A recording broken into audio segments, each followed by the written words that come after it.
Good morning students, my self Priyanka. अपने 11th class का chapter number 3 जो है आज स्टार्ट करेंगे, प्लांट किंगडम। अपनों ने अपने सेकंड लेक्चर में, सेकंड चैप्टर के जो लास्ट लेक्चर था उसके अंदर अपनों ने देखा था कि अपनों ने कुछ प्लांट किंगडम के बारे में कुछ बेसिक कैरेक्टर्स देखे थे। ठीक है, तो अब अपनों ने इसके बारे में डिटेल में स्टडी करना है। ठीक है, तो प्लांट किंगडम के अंदर बेसिकली जो है कौन कौन से मेंबर्स आएंगे, algae, bryophyta, pteridophyta, gymnosperm and angiosperm. ठीक है, तो सबसे पहले अपना जो मेंबर हमको दिख रहा है एल्गी, अपने उसके बारे में स्टडी करेंगे। उसके अलावा इस चैप्टर के अंदर अपने क्या स्टडी करेंगे कि जो अपना क्लासिफिकेशन का तरीका था, जो धीरे धीरे एंशिएंट टाइम से लेकर अब तक क्लासिफिकेशन चलता आया था, वो किन किन बेसिस था, आर्टिफिशियल एंड नेचुरल। जो एंशिएंट टाइम से चलता आया था, आर्टिफिशियल किस पे बेस है, बेसिकली वेजिटेटिव कैरेक्टर्स पे। नेचुरल सिस्टम है वो नेचुरल एंटिटीज पे बेस है। अब उसके बाद अपने मॉडर्न टाइप ऑफ क्लासिफिकेशन पढ़ेंगे, फिर अपने कुछ एल्गी के बेसिक कैरेक्टर्स पढ़ेंगे। ठीक है, सो स्टूडेंट स्टार्ट करते हैं अपने प्लांट किंगडम। सबसे पहले अपने को पता है वीटेकर था जो उसने 5 किंगडम क्लासिफिकेशन दिया था।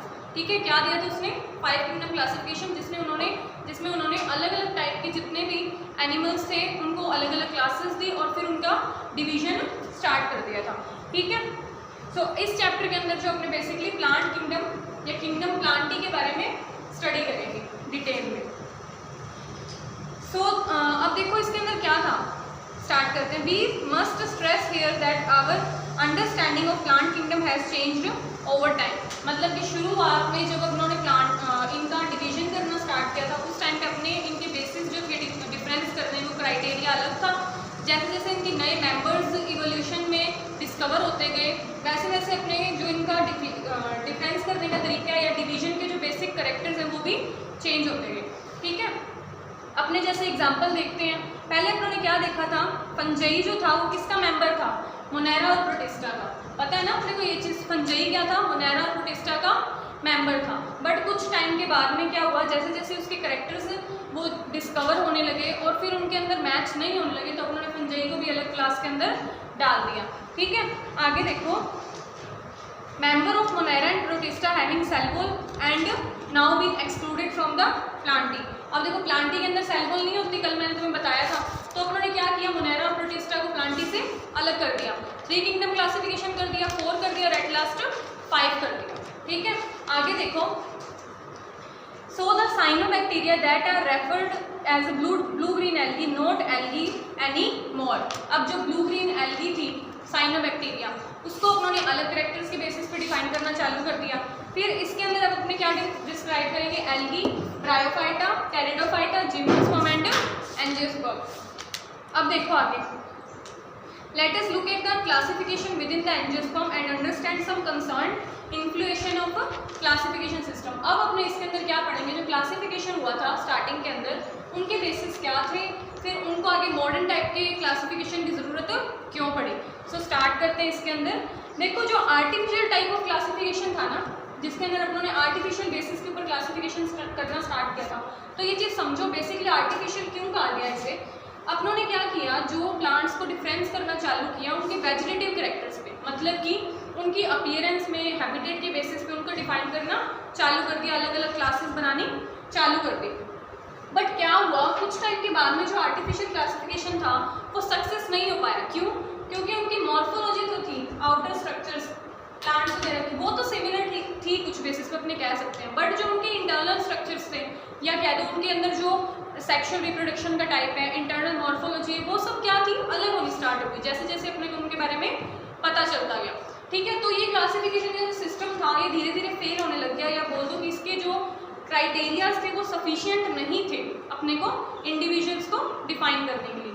फिर क्या आया आगे, नेचुरल टाइप ऑफ क्लासिफिकेशन। क्या था, नेचुरल टाइप ऑफ क्लासिफिकेशन। इस क्लासिफिकेशन के अंदर कुछ नया इंक्लूड हुआ, जैसे इन्होंने क्या किया, आर्टिफिशियल बेसिस को छोड़ के, यानी कि वेजिटेटिव कैरेक्टर्स को छोड़ के इन्होंने क्या किया, जो उनकी नेचुरल एंटिटीज थी, यानी कि उनकी जो external features plus internal features, external plus internal morphologies के बेसिस पे, ठीक है, हैबिटेट के बेसिस पे, या उनकी एनाटॉमी कैसी है, यानी उनके प्लांट्स वगैरह की इंटरनल स्ट्रक्चर्स कैसी है। एनाटॉमी समझते हो ना, प्लांट्स की जब इंटरनल स्ट्रक्चर्स को स्टडी करते हैं उसको एनाटॉमी कहा जाता है। एम्ब्रियोलॉजी, फाइटोकेमिस्ट्री, फ्लावर्स कैसे हैं, ठीक है, फ्लावर्स के ऊपर सेक्शन सेक्सुअल रिप्रोडक्शन है या किस टाइप का रिप्रोडक्शन प्लांट में प्रेजेंट होता है, इस टाइप के क्लासिफिकेशन को नेचुरल के अंदर रखा।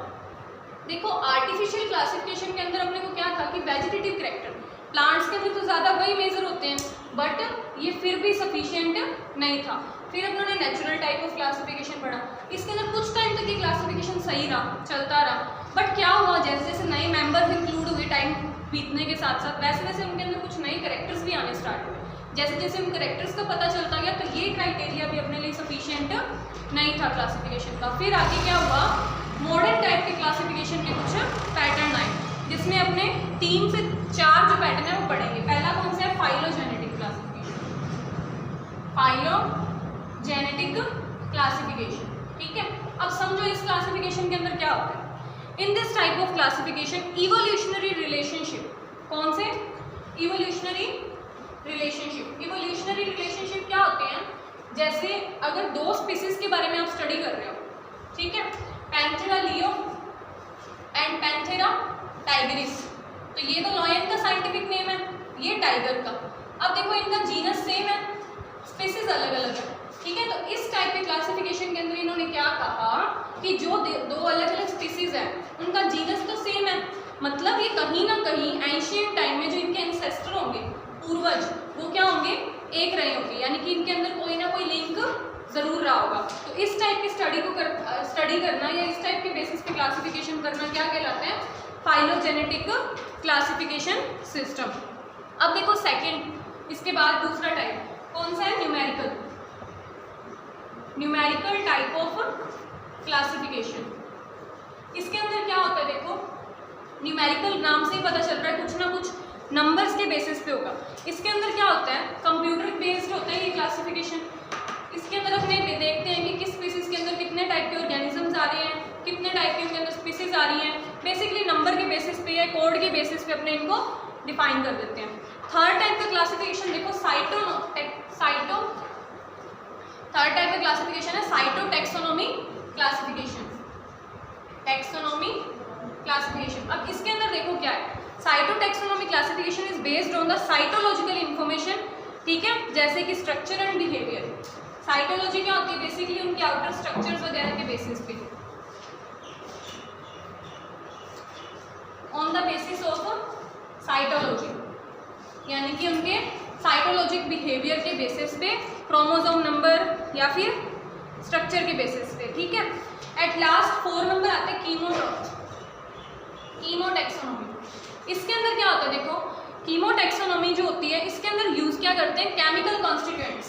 केमिकल कॉन्स्टिट्यूएंट मतलब कि प्लांट के अंदर, बॉडी के अंदर जो प्लांट बॉडी है उसके अंदर किस किस टाइप के केमिकल के बेसिस पे कौन कौन से प्लांट हार्मोन या अदर केमिकल्स जो यूज हो रहे हैं उनके बेसिस पे क्लासिफिकेशन करना स्टार्ट कर दिया। तो बेसिकली आजकल या मॉडर्न टाइम के अंदर कह दो, इन बेसिस पे अपने जो है क्लासिफिकेशन करके चल रहे हैं और इंडिविजुअल्स को अलग अलग क्लास में डाल रहे हैं, ठीक है। ये तो था अपना क्लासिफिकेशन का बेस, क्या क्या क्लासिफिकेशन पहले टाइम में चलता था, फिर उसके बाद में अपने को नए टाइप की क्लासिफिकेशन की ज़रूरत कहाँ पड़ी, फिर वो भी अगर अपने लिए सफिशिएंट नहीं था तो क्यों नहीं था, ठीक है। तो ये सारे क्वेश्चंस इनसे अराइज होते हैं। आगे देखो, अब अपने पढ़ेंगे अपने मेंबर एल्गी के बारे में। फर्स्ट मेंबर जो था अपना एल्गी, उसके बारे में अपने कुछ कॉमन कैरेक्टर्स लेके चलेंगे। देखो सबसे पहले तो हैबिटेट की बात कर ले। हैबिटेट ये क्या होते हैं, एक्वेटिक हैबिटेट में रहते हैं, यानी कि पानी वाली जगह पे, फ्रेश एंड मैराइन, दोनों टाइप के पानी में ही रह लेते हैं, ठीक है। आगे देखो, सिंपल स्ट्रक्चर होती है इनकी, न्यूट्रिशन ऑटोट्रॉफिक होते हैं नेचर में, ऑटोट्रॉफिक इन नेचर, खुद का फूड खुद बना लेते हैं, ठीक है। आगे देखो, they occur variety of habitat moist stone soil and wood. ये रह कहाँ सकते हैं, मॉइस्ट सॉइल पे भी रह सकते हैं, स्टोन्स पे भी रह सकते हैं और मॉइस्ट एनवायरनमेंट के अंदर भी रह सकते हैं, ठीक है, वुड वगैरह में भी रह सकते हैं। अब ये कुछ एसोसिएशन भी शो करते हैं। एक ने जो कैरेक्टर इसका और है वो क्या है, एसोसिएशन, मतलब कि किसी ना किसी के साथ इंटर रिलेशनशिप स्टैब्लिश करके फिर अपना न्यूट्रिशन लेना, सिम्बायोटिक एसोसिएशन बोल दो, ठीक है। इस टाइप के एसोसिएशन भी इसके अंदर होते हैं। अब लाइकेंस का एग्जाम्पल था इसमें, लाइकेंस, तो ये क्या करते हैं, प्लांट की रूट्स के साथ में या नोड्यूल्स के साथ में सिम्बायोटिक एसोसिएशन शो करते हैं, जिससे कि ये क्या करते हैं, प्लांट तो इसको रहने के लिए जगह प्रोवाइड करवाते हैं और ये उसके लिए गैसेस वगैरह का एक्सचेंज करके उसको प्रोवाइड करवाता है। आगे देखो, the form and size of algae is highly variable ranging from colour Volvox to filiform Ulothrix, ठीक है। अब इसके अंदर अलग अलग वैरायटी के स्ट्रक्चर भी पाई जाती है, सिंपल से लेके फिलामेंट स्ट्रक्चर तक, ठीक है। कुछ मेराइन होती हैं, कुछ मैसिव बॉडीज होती हैं। आगे देखो, the algae reproduce vegetatively, asexually and sexually. अब इसमें एक टाइप ऑफ रिप्रोडक्शन है, vegetative, asexual and also the type of sexual reproduction are present in this type of kingdom या member, ठीक है। अब इसके अंदर देखो, वेजिटेटिव प्रोपगेशन किससे होता है, vegetative propagation is by fragmentation. Fragmentation क्या होता है, 10th में भी अपनों ने पढ़ा है। फ्रेगमेंटेशन के अंदर कोई भी एनिमल का प्लांट पार्ट जो है वो उससे कट जाता है, तो उसके बाद में क्या होता है कि वो अपने आप को नई इंडिविजुअल में, ऑर्गेनिज्म में कंप्लीट डेवलप कर लेता है, ठीक है। एसेक्सुअल रिप्रोडक्शन के आगे कई टाइप हैं। एसेक्सुअल रिप्रोडक्शन जो आगे फर्दर कई टाइप्स हैं, जैसे जूस्पोर्स, ठीक है। जूस्पोर्स कौन से होते हैं, तुम्हें मैंने इससे पहले वाले लेक्चर के अंदर भी बताया था, विच आर, जिनके अंदर मोटाइल होते हैं जो, और फ्लैजिला प्रेजेंट होता है। They are motile in movement, मतलब कि चल फिर सकते हैं, और क्या प्रेजेंट होता है इसमें, फ्लैजिला, लंबी थ्रेड लाइक स्ट्रक्चर होती है जो मूवमेंट में, लोकोमोशन में हेल्प करती है। अब इसके अंदर जो रिप्रोडक्शन होता है वो कैसा होता है, सेक्सुअल टाइप का जो रिप्रोडक्शन होता है। सेक्सुअल टाइप का रिप्रोडक्शन इसमें 3 टाइप का होता है। कौन कौन सा, आइसोगैमस, एनाइसोगैमस एंड oogamous। अब इसके अंदर ध्यान देके चलो क्या क्या होता है। अब ये जो इसके अंदर गैमेट्स होते हैं ये स्टेशनरी होते हैं, यानी नॉन मोटाइल होते हैं, इनके अंदर मूवमेंट नहीं होती है। आइसोगैमस टाइप का क्या होता है, इसके अंदर फ्लैजिला होता है, वो सिमिलर साइज का होता है नॉन फ्लैजिलेटेड से, यानी कि जो मोटाइल स्ट्रक्चर होती है और नॉन मोटाइल स्ट्रक्चर होती है, दोनों की जो शेप होती है वो सिमिलर होती है, ठीक है। तब उनके बीच में जो रिप्रोडक्शन होता है, फ्यूजन ऑफ गैमेट होता है, वो आइसोगैमस टाइप का होता है। एंड आइसोगैमस टाइप का रिप्रोडक्शन समझो जब 2 गैमेट्स का फ्यूजन होता है डिसिमिलर साइज में।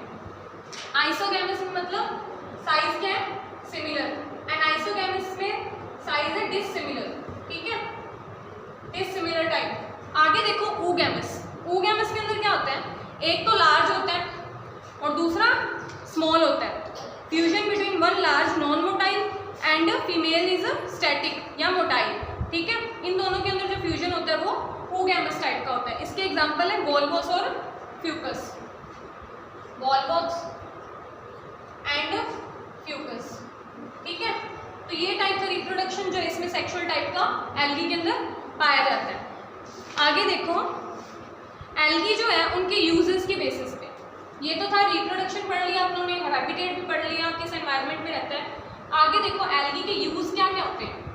देखो एल्गी जो होती है ना काफ़ी यूजफुल मेंबर है प्लांट का, ठीक है। इसका अपने खाने के अंदर फूड के रूप में भी यूज़ करते हैं, CO2 फिक्सेशन यानी गैसेस फिक्सेशन के रूप में भी यूज़ करते हैं। इसका यूज़ है जो कमर्शियली भी होता है, आइसक्रीम्स वगैरह बनाने में भी होता है। देखो कैसे, सबसे पहले क्या होता है, कार्बन डाइऑक्साइड फिक्स करने का काम करती है। क्या करती है, एटमॉस्फेयर से कार्बन डाइऑक्साइड लेती है और प्लांट से जो है कार्बन डाइऑक्साइड जो उसमें फिक्सेशन करने का काम करती है। अब देखो प्लांट्स में कार्बन डाइऑक्साइड फिक्स करने का काम करेगी तो एनवायरनमेंट में क्या होगा, ऑक्सीजन की मात्रा ज़्यादा बढ़ेगी।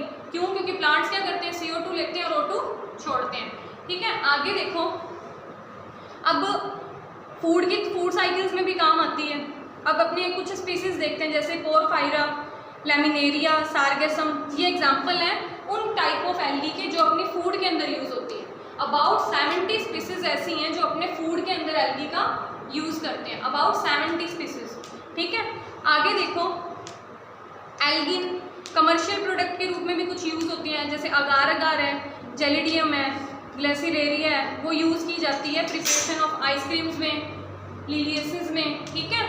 आगे देखो last, chlorella is unicellular algae which is rich in protein and use as a supplement by space travellers. अब देखो स्पेस ट्रैवलर्स यानी कि स्पेस में जो रहते हैं उनको भी तो न्यूट्रिएंट्स की ज़रूरत होती है, तो वो क्या करते हैं, एल्गी जो होती है, क्या नाम है उस एल्गी का, ध्यान रखना है ये सबने, क्लोरेला।